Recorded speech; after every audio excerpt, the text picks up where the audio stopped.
اهلا وسهلا بيكم في حلقه جديده في سلسله المش قلب. احنا مش هنعمل سلسله القلب النهارده. انا كنت معدوم الشغف وما عنديش اي شغف لاي حاجه، وخلاص زي ما انتم عارفين بقالي شهر ما نزلتش فيديو، فقلت بقى اعمل زي الناس عادي واشوف يعني ما انا من حق انا كمان اتكلم. يعني هو اللي بيحصل على النت ده ما انا ليا فيه اراء، وانا فاتح القناه دي ليه؟ عشان اقول اراء. انا حر. فالنهارده قررت اعمل فورمات جديد اسمه استك الترند او فيديو مش مهم تسمعه. هو حاجه منحوته من الاخر، يعني هو هتلاقيها كلها مقتبسات، لان ما خلاص ما ينفعش يعني ما ينفعش حاجه زي دي تتعمل دلوقتي باسم جديد، يعني لانها اتبهوأت يعني سبحان الله مليانه على النت وبتجيب فيوز برضه. خلاص يعني قلنا ايه، ننساق للماسونيه. خلاص همضي مع الماسونيه ديل واضطر بقى اجيب فيوز كده. ما يعني ايه، ما هو مش مستحيل ارجع بعد الفتره دي كلها ويعني والاقي ناس بتتفرج لسه شهر ما فيش فيديو نزل. بس متاسف، هي ساعات الحلقه بتجيلي.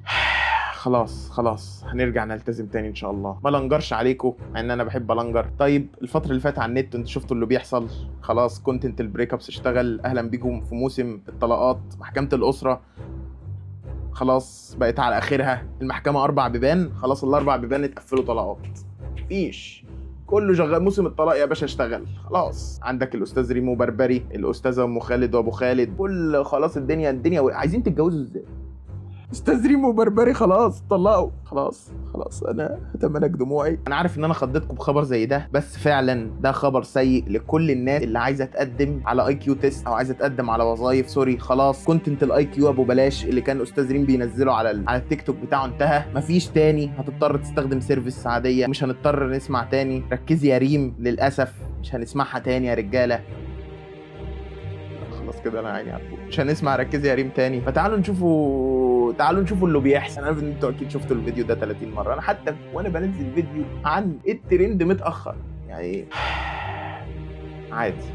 استاذ ريم وبربري نزلوا فيديو عن انفصالهم. خلاص هم اتطلقوا لان هم فعلا كانوا منقطعين فتره طويله جدا. اللي ما يعرفهمش، انا مش عارف انت ازاي ما تعرفهمش، اول كابل كونتنت في مصر تقريبا قدام قوي، وده من اول ما النت فتح تقريبا من 2015 حاجه زي كده. فتعالوا نشوف الفيديو يلا. السلام عليكم يا جماعة، رب الناس كلها تكون بخير. احنا طالعين نقول لكم خبر مش عارفه الفرحه اللي على وشه دي كلها جايه منين، مستعجبه. باين على استاذه ريم انها خلاص يعني تعبانه خالص. استاذ بربري يعني زي اي ذكر مصري بعد الانفصال، يعني بيبقى عادي مش حاسس بحاجه، بس بيندم بقى بعد كده، بيندم في الاواخر. يلا نكمل الفيديو. انا وريم اتطلقنا، واحنا مش طالعين نقول اسباب او ليه ده حصل، لان دي حاجة تخصنا احنا وتخص حياتنا الشخصية. بس احنا حصل يا استاذ بربري، حصل تخص حياتكم فعلا. ماشي ماشي عادي. انت عندك حق يا استاذ بربري.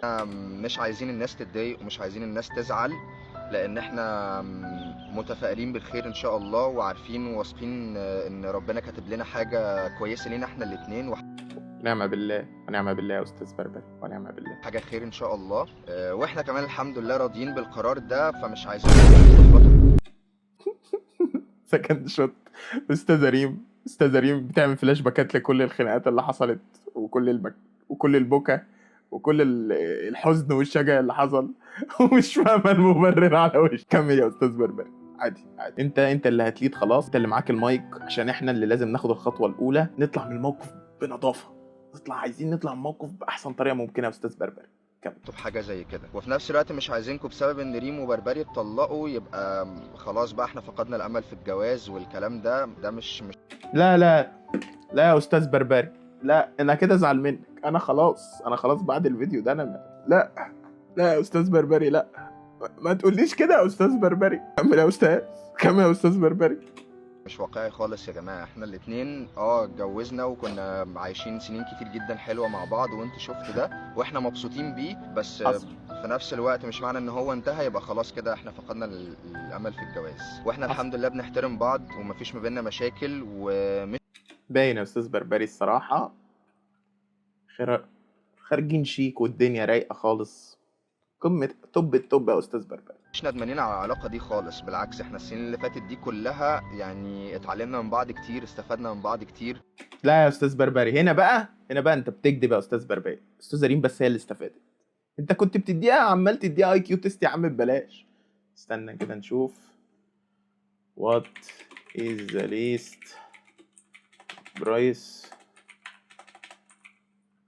for اي كيو تيست. استاذ بربري ده ب 200 دولار يا استاذ بربري. طيبة قلبك دي مودياك في داهيه، مش بتاعتك بس تمام كمل.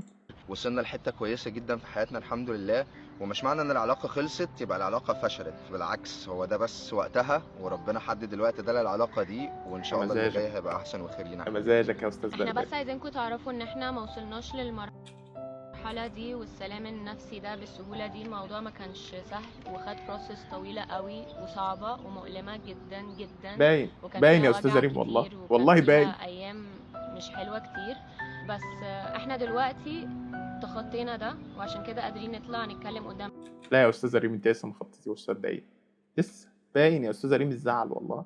الكاميرا. الفترة اللي فاتت دي كلها ما كناش عارفين نعمل ده، مستحيل. واكيد انتوا فهمتوا احنا كنا مختفيين ليه، عشان كمية الناس اللي كانت بتسألنا طبعا كان كتير قوي. ربنا مش بيحط لنا حاجات في حياتنا واختبارات في حياتنا عشان يعاقبنا او يخلينا نحس احساس وحش. هو الايمان ده الايمان بقى اللي انا عايزه، ونعم بالله ونعم بالله يا استاذ ريم. بيبقى وراه حكمة كبيرة قوي وحاجات احنا ما بنبقاش شايفينها في اللحظة بتاعتها. فاحنا دلوقتي الحمد لله الحمد لله تخطينا المرحلة دي وراضيين ومتفائلين باللي جاي، ومتأكدين ان ربنا كاتب لنا الخير لينا في حتة حتى لو مش مع بعض. فعايزينكم انتوا كمان تستفيدوا من ده، ما تحبطوش. ما انا قلت لك يا استاذه ريم هتعمي كده اقسم بالله هحبط. انا احبطت خلاص يا استاذه ريم، ما حدش يقول لي ما تحبطش يا جدعان. كملي يا استاذه ما ريم. تحاولوش انكم تدوروا في الاسباب وتبقوا مزنوقين في الماضي بتاعنا وريمو بربري وكده. يعني خلاص احنا دلوقتي عايزين نبدأ. انا هروح العب لول، انا هروح العب لول خلاص والله. مفيش، ما عادش يقول لي اتجوز خلاص. استاذه ريم وبربري خلاص موف اون. نموف اون بالظبط. فبس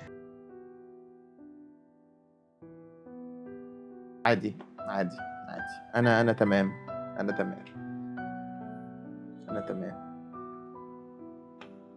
بس اللي استفدناه ان النهايات اخلاق. استاذ ريم واستاذ بربري انفصلوا بكل شياكه، ما عندهمش اي حاجه طلعوها على النت، ده تليج، ما فيش اي حاجه طلعوها على النت ليها علاقه بيهم.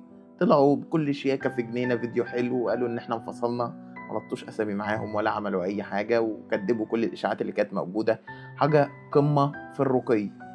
عشان اللي احنا داخلين عليه ده بقى، احنا داخلين بقى على مجزره. برضو اتطلقوا، بس كان عندهم تويستات كتيره، يعني الدنيا ما خلصتش. يلا تعالوا نشوف بقى يا استاذ ايه. انا ايه اللي جابني هنا اصلا؟ ايه الدخله دي؟ تروحي عند امك ما اشوفش وش امك هنا، ماشي؟ يلا. تروحي عند امك ما اشوفش وش امك هنا، ماشي؟ يلا.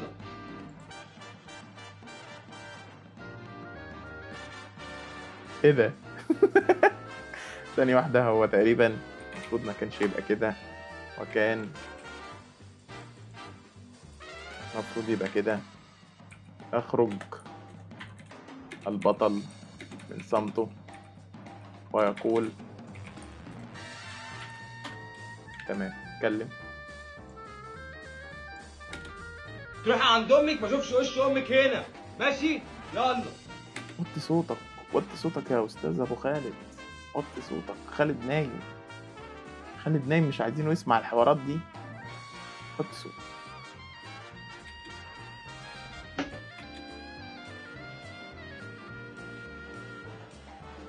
ده خالد. خالد بيعمل ايه معاك يا ام خالد؟ يلا ماما مع السلامه، بتلم حاجتك؟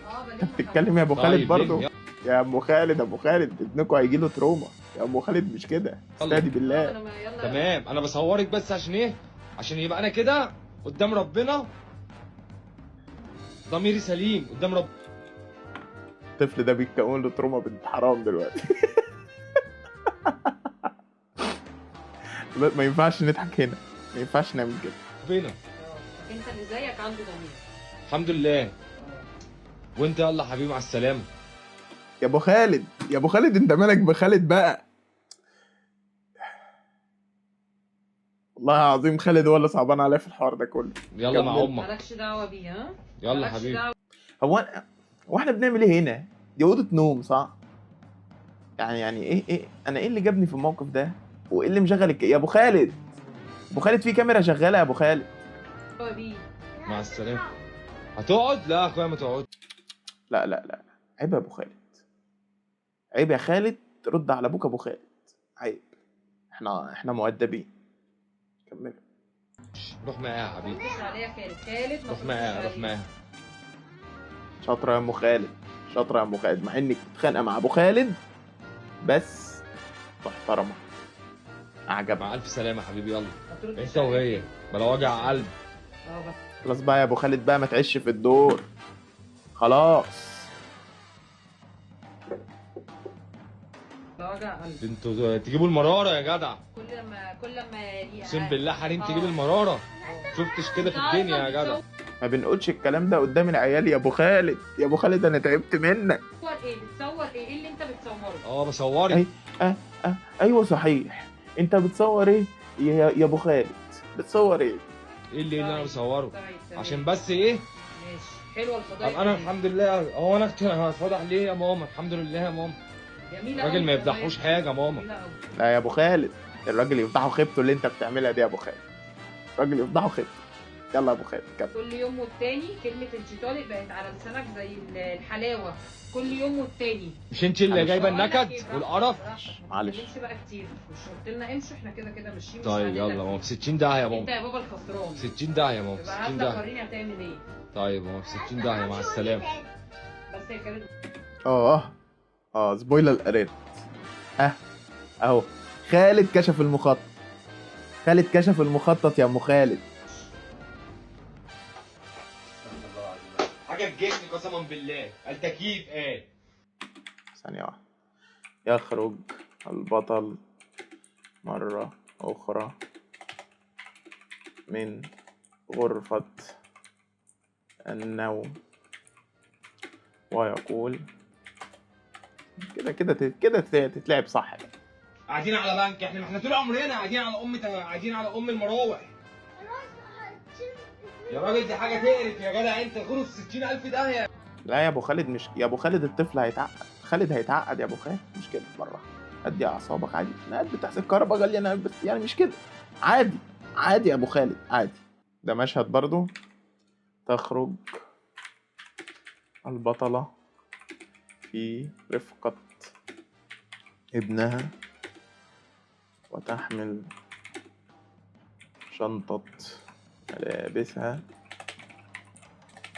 وتقول اشتغل يا ام خالد. ماما مع السلامه، اهو في 60 داهيه ماما، بصورك اهو. داهيه ان شاء الله، داهيه تشيلك. يلا ماما، مع الف سلامه. سيبي بس المحفظه وسيبي الحاجه بعد حبيبي اذنك. باخد حاجتي وباخد فلوسي. ايه يا فلوس بابا؟ يا ماما، ال 200 جنيه بالعكس بتاعتي من انا. الفلوس؟ 200 جنيه خدي 10 جنيه مواصلاتي. انا بس 10 جنيه ده. اشخد له يا ام خالد، 10 جنيه ايه يا ابو خالد؟ احنا هنهزر. يلا حبيبي، مع السلامه حبيبي. اوعى ما تزقش. طيب. وهنا بقى كنا خلاص وصلنا دار الافتاء عشان نشوف هنعمل ايه في اليمين اللي في رائع، محمد امام، رائع، عشان محدش رائع يقول فيديو. لنا انتوا كدابين. تمام، طلعنا اهو دار. وبعد كده زي ما احنا عارفين ابو خالد وام خالد خلصوا السكريبت، بس استنفذوا طلق واحد من طلقاتهم الثلاثه، فهيضطروا خلاص خلصوا الفيديو، بس لسه معاهم طلقتين هيروحوا المأذون يعني عشان يرجعوا، عشان يعمل كده لحد لما ندخل. وطبعا كل الحالات اللي كانت موجوده برضو كانت جايه زي حالتنا كده، ان اخس. هم مرمي عليهم اليمين ومش عارفين يعملوا ايه. وهنا محمد بقى كان بيصالحني، بيقول لي بقى تعالي اعزمك على الغدا، قلت له يلا بينا. على طول. ام خالد زي اي ست مصريه بتتراضى باي اكله، وكان الله بالسر عليه قلبها طيب. نشوف الفيديو اللي بعده. كان في سوء تفاهم. تمام؟ انت يا حبيبي اللي زي اي كابل مصري عادي، الطبقه المتوسطه اللي زينا عادي. بقى الست بقى مش هتسكت هتفضل فاكره له كل حاجه، عادي بتحصل في كل البيوت وعادي. بس عادي الحمد لله هم رجعوا لبعض الحمد لله. جيبه. واي بيوت في الدنيا مصريه بيبقى فيها مشاكل وفيها انت اللي بتجيب سوق. صح يا ابو خالد، رزونه ورزانه وعقل غير مسبوق عليه. فيها مشاكل، وانت اللي وربنا بتعمل ما يجيب حاجة المشاكل، وحشة. صح وانت يا ام اللي خالد بتيجي صح. عليا، ولا يشمخ وانت فينا اللي بتظلمني. عدو ولا صح. حبيب. بيموت. لا والله العظيم ما بتجيش عليا. عادي يا ابو خالد بقى، انت عارفه الذكوره بقى وكده. خلاص يعني الحمد لله الحمد لله رجعوا خلاص في ثبات ونبات. انا لسه ما خلصتش. لا لا لا لا لا لا لا لا لا، ايه ده جماعه زي ما شاركتكم امبارح ان انا رجعت لمحمد. انا النهارده ما عداش 24 ساعه باين من صوتي، انا اتضربت واتسرقت واتسحلت واتفرج عليا الناس. تمام، انا بجد والله العظيم بجد انا الدنيا دي ما فيهاش امان خالص خالص خالص. كل اللي انا طالباه منكم ان انتوا تدعوا لي دعوه حلوه ان انا اعدي الفتره دي على خير، وان ربنا يا رب يقدرني. اخص عليك يا محمد، اخص عليك يا محمد يا راجل، ده انتوا لسه راجعين من مأذون. ما كملتوش يلا، ما كملتوش 24 ساعة يلا، خدت الطلقة التانية، فاضل لك واحدة كده خلاص، وان شوت يا روح امك. وايه ده؟ ايه ده؟ قدرني على ده فامباير ده ولا ايه؟ اهو ده ابو خالد، هو ده ابو خالد، منك لله ابو خالد. ايه ده يا ابو خالد؟ وبعدين يا ام خالد كل حاجه بنعرضها على النت ليه يا ام خالد؟ يا ام خالد ما بنعرضش الكلام ده على النت يا ام خالد. ده خالد ده هيمسكوه بكره في المدرسه، هيبقى يعني ماشي عادي طفل وهنكون له تروما عادي تحصل.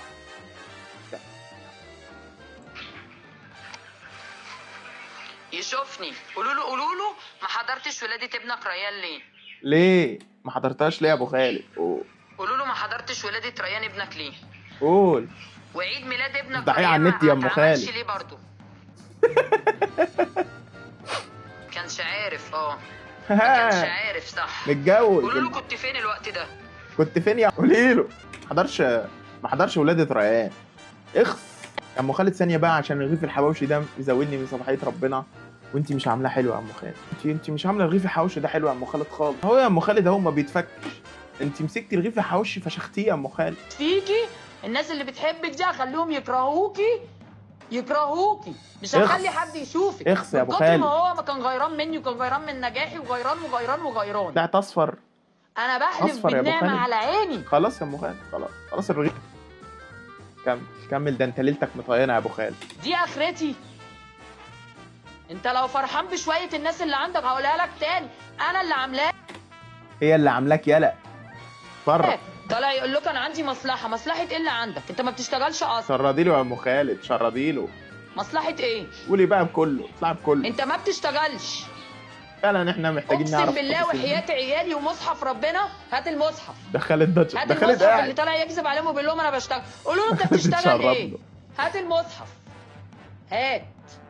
والمصحف ده على عيني محمد ما بيشتغل، والمصحف ده على عيني يا محمد انت ما كنت بتشتغل ولا كان ما بتشتغلش يا محمد ما بتشتغلش. عندك شغل، والمصحف ده على عيني يا محمد انت ما بتشتغلش ولا عندك مصلحه. المصحف اهو على عيني يتقلب عليا لو انا بكذب. خد امسك.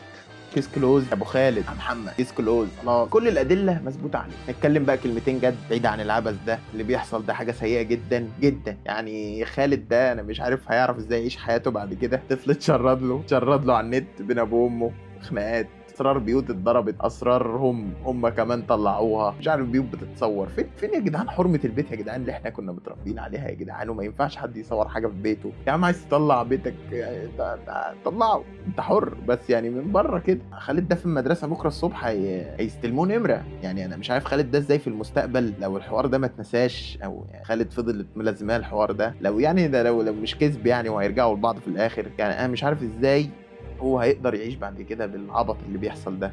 فقبل ما نتجوز ونخلف نبقى عارفين ان احنا بقينا خلاص ناس كبار، ما ينفعش نعمل تصرفات العيال. اتمنى يكون فورمات عجبكم ويعني لو لذيذ ممكن نكمل فيه، بس مش كل شويه. يعني لو لقيت كل شويه لما الاقي عندي حاجه عايز اقولها ممكن نخش في الموضوع ده، مش ده يعني اي موضوع تاني. وبس كده، اقابلكم الاسبوع الجاي. سلام.